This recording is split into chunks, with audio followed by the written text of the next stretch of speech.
사랑 타령 좀 그만해야 합니다. 계산을 한번 해봐야 합니다.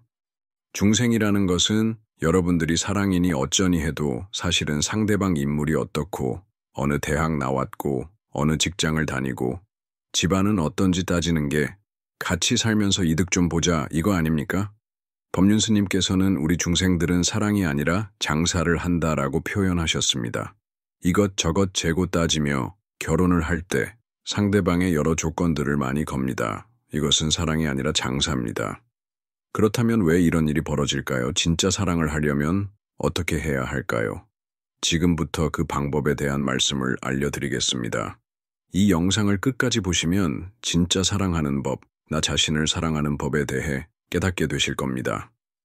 친구를 사귈 때는 의리가 있는지 없는지 한 가지만 보고 사귀고 사업을 할 때는 신용이 있는지 없는지 하나만 보고 사깁니다.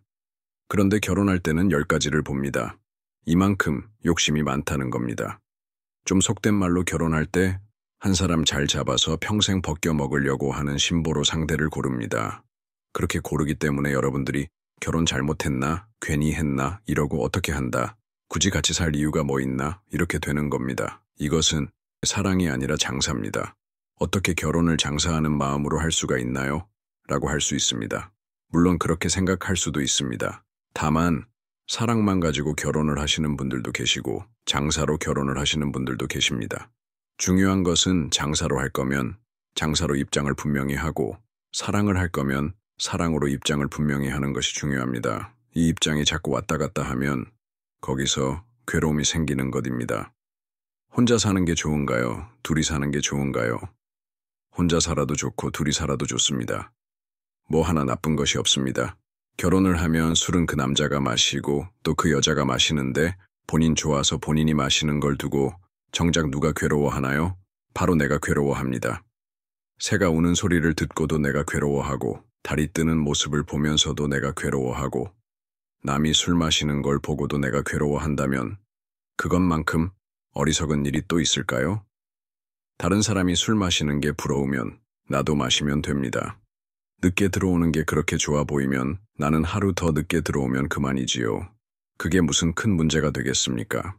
결국 우리는 늘 스스로를 괴롭히고 자신을 해치고 있는 겁니다. 이걸 한마디로 뭐라고 합니까? 바로 어리석음이라 합니다. 댓글에 이런 글이 있었습니다. 다른 사람이 나를 괴롭힌다는 핑계로 내가 나 자신을 괴롭히고 있는 겁니다. 상황을 보는 관점에 따라 나는 나 자신을 괴롭힐 수도 사랑할 수도 있습니다. 맞습니다. 자신을 사랑하지 못하여 남을 보고 내가 나를 괴롭히고 있던 것입니다. 그러니 이제는 그렇게 어리석은 인생을 살지 마시길 바랍니다. 조금은 어떻게 살아야 할까요? 바로 지혜롭게 살아야 합니다.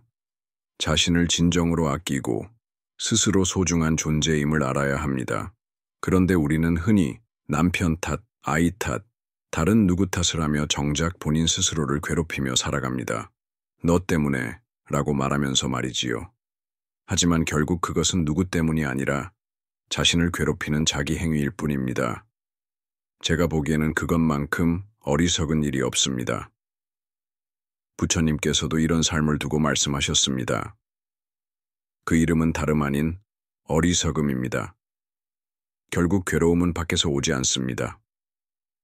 남이 술을 마셨다고, 누군가 늦게 들어왔다고 그 일이 곧 내 괴로움이 되지는 않습니다. 괴로움은 언제나 내가 그것을 어떻게 해석하느냐, 어떻게 바라보느냐에 달려 있습니다.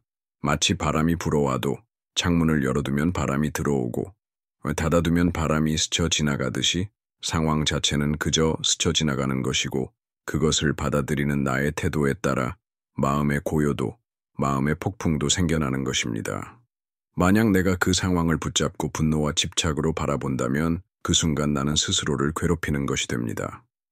부처님께서는 그것을 어리석음이라 부르셨습니다. 알아차리지 못한 채 내 안의 그림자에 매달리는 마음, 그것이 바로 무명입니다. 무명은 마치 안개와도 같습니다. 산천은 그대로 있는데 안개가 가득 끼면 아무것도 보이지 않습니다. 길이 없어진 것이 아니라 내 눈을 가린 것일 뿐이지요. 괴로움 또한 그와 같습니다. 길은 늘 앞에 있습니다. 다만 무명이 내 눈을 덮을 때 나는 길을 잃었다고 착각할 뿐입니다. 그러니 이제는 조금 다르게 살아가야 합니다. 첫째, 상대를 탓하기 전에 내 마음을 먼저 바라보십시오. 저 사람은 왜 저럴까?가 아니라 나는 왜 그 일로 괴로워하는가? 스스로에게 물어야 합니다.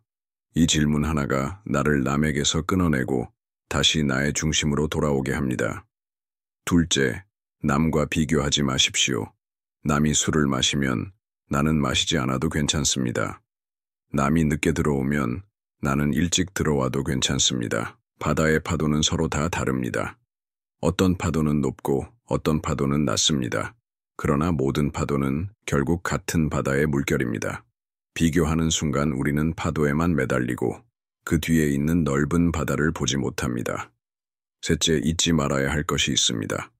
삶의 선택권은 언제나 나에게 있다는 사실입니다. 남이 나를 대신 괴롭힐 수 없고 남이 나를 대신 행복하게 할 수도 없습니다. 내 마음을 괴롭히는 것도 나요. 내 마음을 평화롭게 하는 것도 나입니다. 마치 거울에 비친 그림자가 거울 속에 나를 해치지 못하듯 남의 행동은 결코 내 마음을 직접 건드리지 못합니다. 건드린다고 느끼는 것은 내가 거울 속 그림자를 진짜라고 착각하기 때문입니다.